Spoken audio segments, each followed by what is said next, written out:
Good morning, welcome to the broadcast today. Maayong buntag, kami mag-abi-abi kaninyo dinhi sa broadcast. I'm Brother Daniel, Ako si Sister Sarah. and we're coming to you from New York.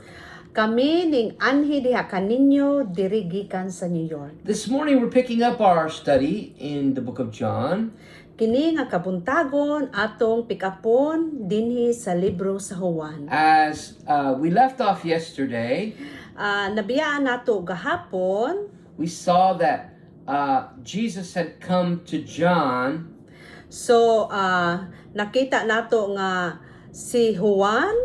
and John pointed out Jesus. So si Juan Bautista nagapunto gayud ni Hesus Kristo. He said, "This is the one Nagingon siya nga mao kini siya that I was talking about, nga akong giingon. one who is greater than I am. Nga sa diin labaw pagayud kanako. I told you he was coming. Ako nagingon kaninyo nga siya gayud mo balik. He existed long before I did. Siya anaa na gayud sa wala pa ako nag-exist. We've all benefited from him. Kitang tanan nakabenepisyo diha kaniya. He's heaped upon us blessing after blessing. So, kita nakadawat sa panalangin, ug sa panalangin. And if you remember in our study, So, kung nakahinumdum kamo sa among pagtuon, John told us that Moses si Juan nag-ingon, mahitungod kang Moses, had given us the law, nga gihatagan kita og balaod, and the law was rigid and merciless. og ang balaod gayod, rigid og merciless. The law was demanding. Ang law gayud pinaka-demanding sa Old Testament. And here's Jesus Ug karon anaa si Jesus appearing, nagpakita, and John sees him og si Juan nakita gayud niya as the one bringing love and forgiveness. nga sa diin siya ang nagdala og kapasayloan og gugma. The Son of God, Ang anak sa Dios who was with the Father from the beginning. nga sa diin anaa nakig-uban diha sa amahan sukad sa sinugdanan. And so we pick up in verse 19, So, na-pick up namo diha sa bersikulo 19. and I'll let Sarah read it in the Bisaya language first. So, basahon nato, 19. bersikulo 19 sa Juan Kapitulo 1. Ang mosunod mao ang testimonyo ni Juan sa dihang ang kadagkuan sa mga Hudyo sa Jerusalem nagpadalag mga pari o mga Levita aron pagpangutana kang Juan kung kinsa siya. And so the Jewish leaders So, ang mga leader sa Hudyo sent the priests from Jerusalem nagapadala gayud og mga pari didto sa Jerusalem to ask John if he claimed to be the Messiah.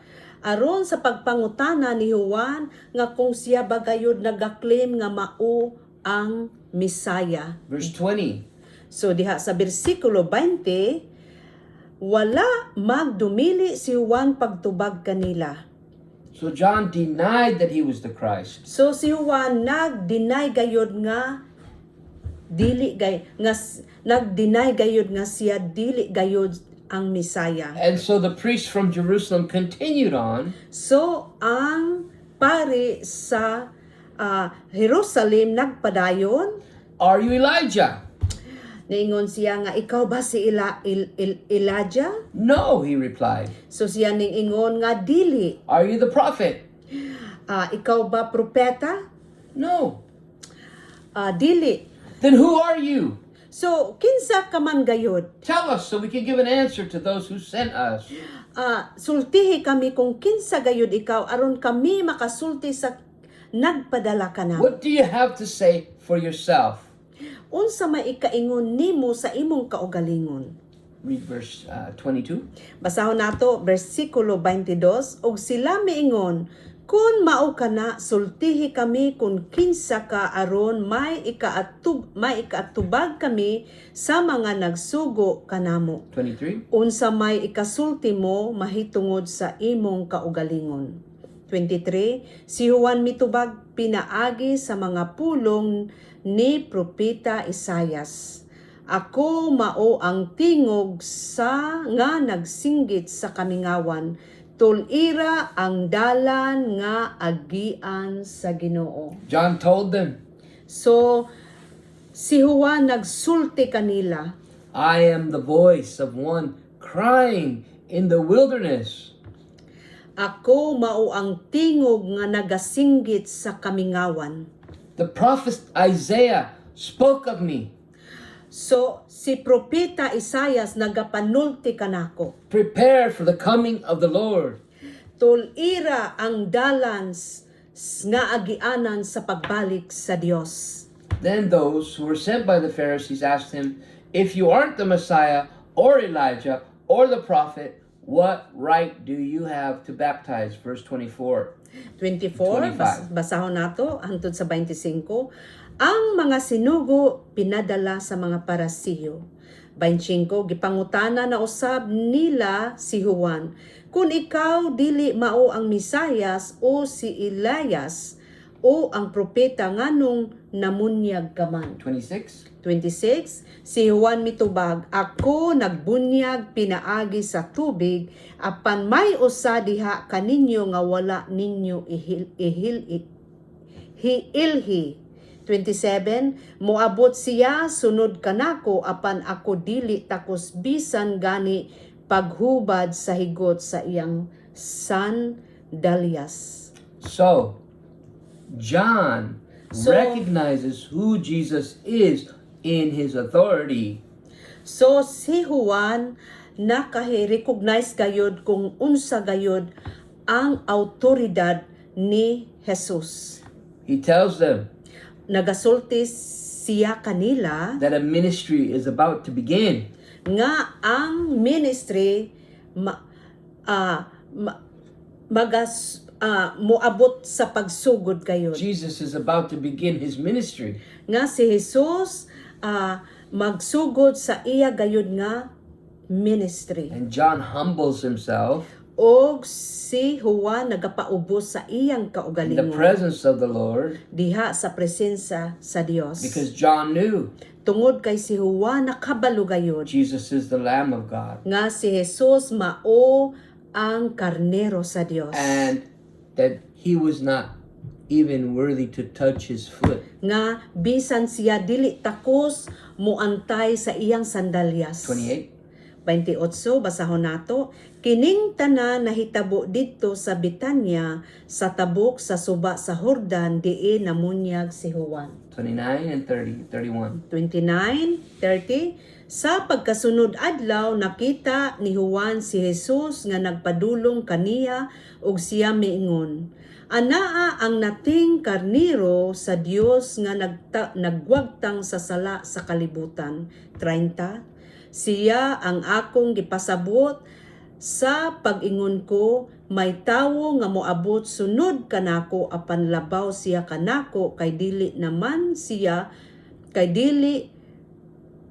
diha naman siya sa wala pa ako matawo.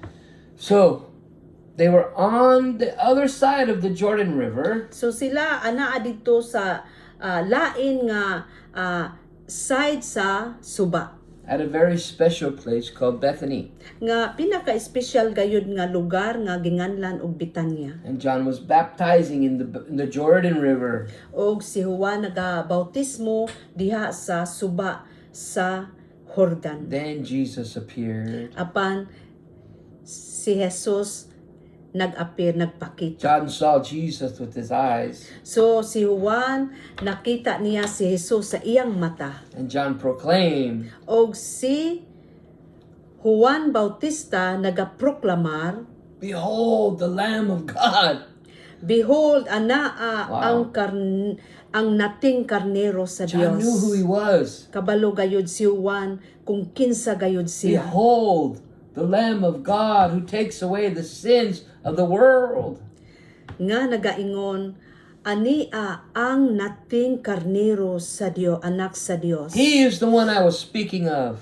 Nga siya mao ang akong ginapanulti. When I said, soon a man far greater than I am is coming.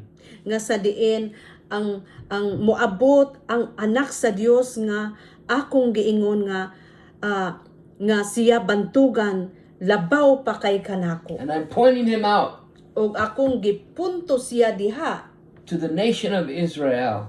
sa nasod sa Israel. Then John told about seeing the Holy Spirit in the form of a dove coming down and descending upon Jesus Christ from heaven and resting upon Jesus. Verse 32. 32, basahon nato.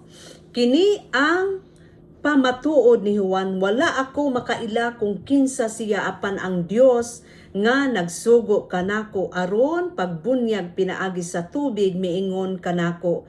Makita mo ang espiritu nga mukunsad og magpabilin diha sa usa ka tawo. Siya mao ang magbunyag pinaagi sa Espiritu Santo. This was a great Unya nakita ko ang espiritu nga mikunsad gikan sa langit sama sa pagtugdon sa usa ka salampati ug mipabilin kini kaniya. Amen. What did you read to? 33. Okay, so we know that Jesus Christ So nakahibalo kita nga si Hesus Kristo was standing there. nga nagbarog didto John recognized him, og nakarecognize si Juan de Bautista pointed him out nga iya gayong gitudlo siya to the nation of Israel. ngadto sa nasod sa Israel. And then God sent the Holy Spirit upon Jesus. Unya ang Like a Dios, dove. unya ang Dios nagpadala sa balaang espiritu sa hulagway sa usa ka salampati. And the Spirit of God descended upon Jesus and rested upon him. Og ang Holy Spirit ning tugpa sama sa salampati diha kaniya. The Holy Spirit was in the form of a dove.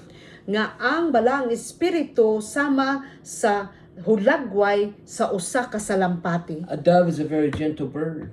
Ang usa ka salampati pinakamalumo nga binuhat. And the dove is very picky. Og ang salampati pinaka-picky gayud. The dove will fly, but he will not set down his feet in the mud. Nga ang dove mo tugpa siya apan dili gayud niya itugdong ang iyang mga tiil sa yuta. And if you remember, Og kung ikaw makahinumdom Noah, nga si Noah he released the dove nga iya gayong gibuhian ang salampati from the ark. gikan sa arka. And when the ark found a place Nga sa diha nga ang arka nakakita og dapit, that was clean, he came back. nga sa diin nga limpyo ning balik ang salampati. And he had an olive branch in his beak. Og ana ay olive nga sanga diha sa iya nga beak, sa iya nga sungo. And this was the sign Kini mao ang mga symbol, sign that it was time to get out of the ark, nga panahon na nga mo gawas sa arka. that it was safe. Nga sa diin safety gayud. And here we have the dove again, once again, Ug karon anaa ang usa ka salampati coming down upon the Lord Jesus Christ nga ning tugpa diha kang Hesus Kristo and landing. og ning tugpa gayod ning landing diha kaniya. What do you think this means? Unsa may imong pagtuo kung unsa gayud kani gipasabot. Amen. Yes, Lord.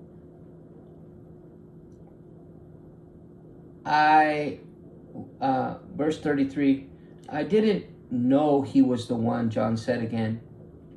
But at the time God sent me to baptize, he told me, when you see the Holy Spirit descending and resting upon the man, he is the one you are looking for.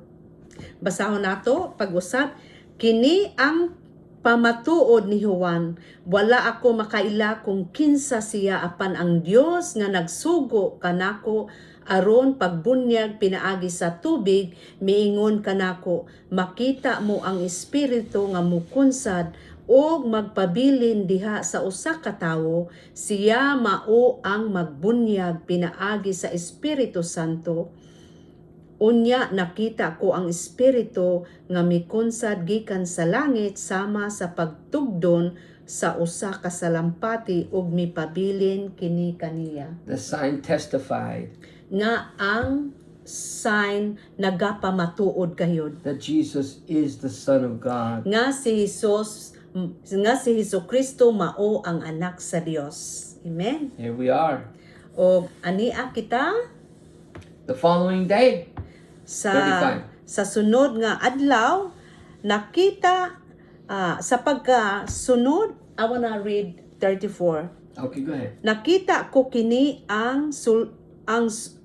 nakita ko kini ug sultihan ko kamo nga siya mao ang anak sa Dios. 35. Proof.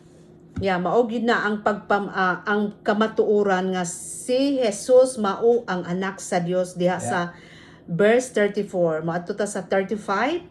Sa pagkasunod adlaw didto nausab si Juan uban sa duha niya ka tinun-an.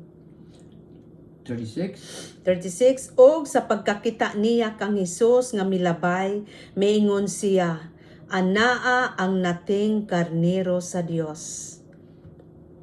37. No, we're going to go 35. So, John was standing with his disciples. John had disciples. So si Juan nagtindog diha kauban sa iyang mga disipulo. John was pointing to Jesus Christ. So si Juan nagtudlo kang Hesukristo Throughout his ministry, pinaagi sa iya nga ministry. when Jesus walked by, Nga sa diin si Jesus ning labay, John says, si Juan nag-ingon gayud as he's looking at Jesus Christ, so sa diha nga ning lantaw siya ni Hesukristo focused intently, nga iya gayong gituntukan sa intently gayud nga pagtutok. behold, Behold, the Lamb of God.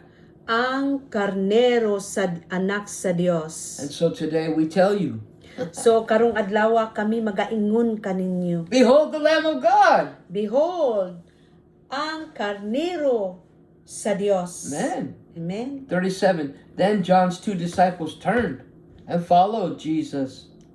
Jesus looked around and saw them following. What do you want? He asked them. Sir, they replied, where do you live? And immediately Jesus says, come and see, he said. So they went with him to the place where he was staying and were with him from about 4 o'clock in the afternoon until the evening. One of these men was Andrew, Simon Peter's brother. Go ahead. We're going to read. Sorry. You're going to read 37 through 39. 39. Basahon nato 37. Ang duha ka tinun-an nakadungog sa pagsulti niya niini og misunod sila kang Hesus. Milingi si Jesus og sa pagkakita niya nga nagsunod sila kaniya, gipangutana niya sila, unsa may inyong gipangita? Sila mitubag rabay, nga sa ato pa magtutudlo, hain ka man magpuyo. 39. Dali kamo og tan-awa ninyo mitubag siya. Mga alas 4 kadto sa hapon busa mikuyog sila kaniya og nakita nila ang iyang gipuy-an og nagpabilin sila uban kaniya ni adtong adlaw. And so immediately we see the love of Jesus. So sa madali nakita gayud nila ang gugma sa Dios. The power that Jesus had. Nga ang gahom sa ni Jesus nga anaa diha kaniya. Like a magnet to these men. Nga sama sa usa ka magnet ni atong mga tawhana. They immediately began to follow the Lamb of God. So sa pinakadali nagasunod gayud sila sa karnero sa They had Dios. learned from John So nakakat-on gayud sila gikan kang Juan. that one greater than John was coming. Nga ana ay labaw pa gayud nga greater kay ni Juan. And immediately they begin to follow the greater. So sa diha nagsunod dayon dali dayon sila sa kang Jesus. They're excited. So sila gayud excited naghinam-hinam. And Jesus turns around and sees them following him. O si Jesus ning lingi kanila og sila gayud nagsunod dayon. He doesn't say, hey, go away. So wala gayud siya ning ingon nga pahawa, palayo. He doesn't say, leave me alone. Pasagdi ko mag-inusara. Jesus looked around and saw them following, and he said, what do you want? Yes. And today, So Go ahead. si Jesus nag-ingon wala siya nag-ingon niingon dayon siya nga unsay inyong gusto. and today Jesus is asking us, So karong adlaw ang Dios nagapangutana kanato. as we study this book, Sa diin nga kita nagatuon ni ini nga libro sa Juan. as we're drawn to this story, Nga sa diin kita na-draw ni ini nga istorya. of the one who was from the beginning, Nga sa diin sa usa diha sa sugod sa sinugdanan. Jesus is the Word. Si Jesus ang mao ang pulong. Nothing that has been made. Nga wala gayoy butang nga dili nabuhat.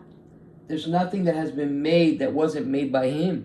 Nga wala gayoy mga butang nga wala nabuhat pinaagi diha kaniya. He made us, Gibuhat niya kita. and He loves us, O gihigugma gayud niya kita. and He appeared, Og siya nagapakita. and they saw Him, Og nakita nila. and they were attracted to Him, Og sila na-attract gayud kang and they Jesus. followed Him. Og nagsunod sila kaniya. Are you attracted to Jesus today? Ikaw ba na-attract kang Hesukristo karong adlaw? Do you want to follow Jesus today? Buot ka ba mosunod ni Hesukristo karong adlaw? Do you know in your mind, what do you want in your heart?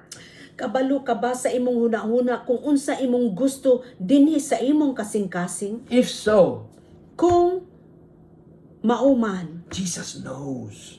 kabalo si Jesus gayon. And He's asking you right now as He turns around, Ug siya nagapangutana diha kanimo ug kanako what do you want? ug nagaingon unsa man ang imong gusto. What do you want, Philippines? Unsa man ang imong gusto, Pilipinas? I'm not turning you away. Ako wala mo talikod kanimo. They replied, where do you live? Og sila ning balos asa ka man nagpuyo.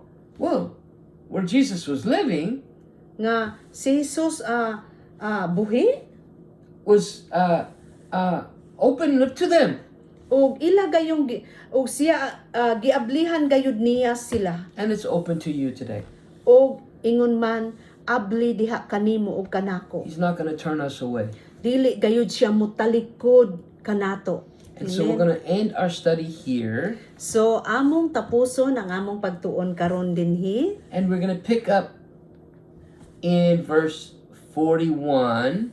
Og atong pick upon sa sunod sa bersikulo 41. And we're going to meet the Apostle Peter. So I wanna add this too. That really laid in my heart that when Jesus began sa diha nga nagsugod si Jesus sa iyang ministry dinhi sa kalibutan. I'm talking that When He started His ministry in the world, yeah. It reminds me that when God calls us for ministry, we have to point Jesus. We have to lift Him up. It's not for our own self, but to bring honor to the King of Kings and the Lord of Lords. It's so important because it's as a human being, we have a tendency that we will take the ministry in our own selves, but I'm so thankful that God reminded us that when I look about Jesus' ministry, it's all about Him. It's not all about us. It's what the Lord can do for us and through us as the hands, as the feet of the gospel of Jesus Christ. So this is I wanna add. thank you. Yes. Amen. And to our Bisaya friends, Sa among mga higala nga diha sa Pilipinas, sa Bisaya, do you understand nakasabot ka ba that the men from Jerusalem came nga ang mga katawhan sa Jerusalem ning anha. These were the priests Kini mga pari and those who were following the priests. o si kinsa kadtong nagasunod ngadto sa mga pari. And they didn't even know who John was. So wala gayud sila nakahibalo kung kinsa gayud si Juan. And they asked John, "Are you the Messiah?" O nangutana sila ni Juan nga, ikaw ba mao ang Misaya? And John said, "I'm not the Christ." O si Juan nag-ingon nga, ako dili si Kristo. "Are you Elijah?" Ikaw ba si Elias? "No." Dili. "Are you the prophet?" Ikaw ba propeta? "Nope." No, dili. "No." "Then who are you, John? So, niingon sila nga, si kinsa ka man gayud? Tell us." Sultihi kami. "I'm a voice Ako ang isa ka tingog crying in the wilderness. nga naghilak diha sa kamingawan. Prepare for the coming of the Lord." Pag-andam sa pagbalik sa Dios. Today, Karong adlaw, from the Hope of Restoration broadcast, gikan sa Hope of Restoration broadcast, we are pointing to Jesus. kami magatudlo kaninyo diha kang Jesus. Prepare. Pangandam. Join us Pag-join ka namo. as we point to Jesus. He's coming Nga sa again. diin, among itudlo si Jesucristo kaninyo, siya gayud mo balik. We love Jesus Christ, Kami nahigugma ni Jesus. and we want to work with you O kami buot work dinha kaninyo. to help you to come to Jesus Christ closer. Aron sa pagtabang di paduol diha kang Jesucristo. God says, "Draw near to me, Ang Dios nag-ingon nga draw near to me. and I will draw near to you." Duol kamo kanako kay ako mo paduol dinha kaninyo. And we see Andrew Og makita nato si Andrew drawing near to Jesus, aning duol gayud ni Jesus. and Jesus draws near to Andrew. Og si Jesus ning paduol gayud ni Andrew. Come. Dali, He's calling you today. Come. siya nagatawag Just the way he called Andrew. siya nagatawag kanimo ug kanako Come. He wants you. nga gusto gayud kita sa He's Dios. not going to hurt you. Dili gayud mo pasakit ang We're going to be with him forever. Makig-uban gayud kita diha sa walay katapusan. And he's going to show us his glory one day, Ug iya gayong ipakita kanato ang iyang himaya. which is in measure Nga sa diin usa gayud ka measure eternally greater than what he showed nga Andrew. nga kinabuhing walay katapusan. We're not going to be with him from 4 o'clock to nightfall. Dili kita makig-uban kaniya gikan lang sa alas 4 hangtod sa tibuok. The Bible tells us Ang Biblia nag-ingon in Thessalonians nga diha sa Tesalonica that we're going to meet him in the air, nga kita makig-uban kaniya diha sa kahanginan. and we'll be with him forever. Og atong makauban siya sa walay katapusan. This is the hope. Kini mao ang paglaom. Remember, Hinumdumi. like and subscribe this video. Likes and subscribe ni ini nga video. Please help us grow this channel Palihog, tabangi kami sa pag-grow ni ini nga channel. so that we could lead others to this Jesus. Sa diin nga kami makalid sa uban ngadto kang Jesus. So that their lives can be restored. Nga sa diin ang ilang mga kinabuhi mapasiguli gayud By the Lamb of God, diha sa karnero sa Dios. so that they can follow the Lamb of God, Nga sa diin sila makasunod diha sa karnero sa Dios. and so that all of us Nga sa diin kitang tanan here at the Hope of Restoration broadcast, dinhi sa Hope of Restoration broadcast and those who serve God all around the world, o sa kinsa katong nagaalagad sa Dios can meet the Lord nga makikita diha sa Dios and be together forever o makig-uban diha kaniya sa walay in the katapusan name of Jesus. Thank you, diha Lord. sa pangalan ni Jesus. We're gonna see where he's staying. Makita gyud nato kung asa gayud siya nagpuyo diha I'll sa see you langit. there. O makig uban kami diha kaninyo. Amen. Amen. Thank you for joining us today. Don't forget, like and subscribe so that we can grow the channel. In Jesus' name, thank you. Amen. Amen. Thank you. Bye-bye.